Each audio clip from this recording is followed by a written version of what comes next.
always been into dressmaking. My mother was a seamstress, so I grew up with her making wedding dresses, prom dresses, dresses for us all throughout my life. So I think it was just kind of natural progression for me to pick up the family trade.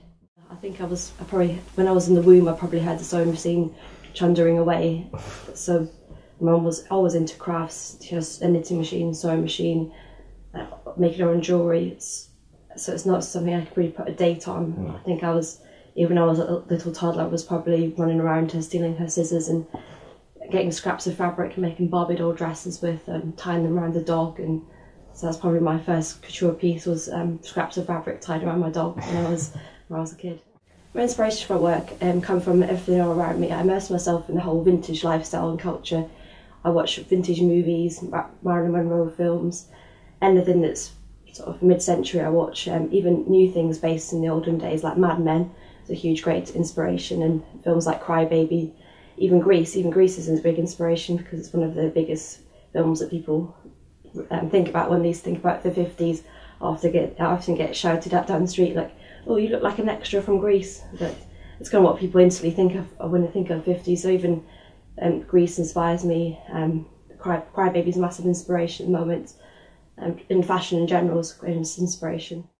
The name Boo Kitty actually came from my alias name back in the days when everyone had MySpace as opposed to Facebook, and you never really called yourself your real name. It was always another alias, and also when people use MSN and various other things before the whole Facebook thing started. So my name was always Boo Kitty. It actually came from a Kevin Smith film, Jay and Silent Bob's Right Back. It's when Jay says to his girlfriend, "My Boo Kitty," and that kind of name kind of stuck.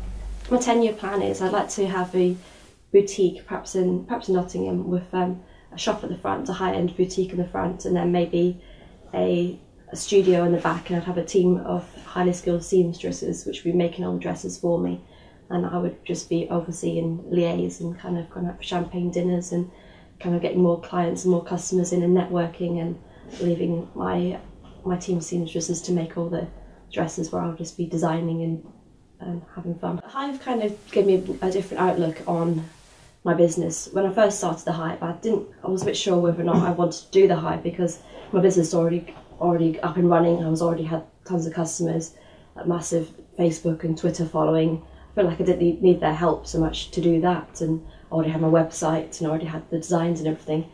But when I joined the Hive, I was quite happy to sit in my little room making dresses and just earning enough money to pay the rent, just as long as I wasn't in a crappy admin job. But I think now the Hive gave me a different perspective on actually having a business and having a long-term plan, and not just getting me out of the mentality of just making enough money to live. Actually think about the long-term plan and what I can do in the future and how I can make this business successful in the bigger picture rather than just me sitting in a little room making dresses.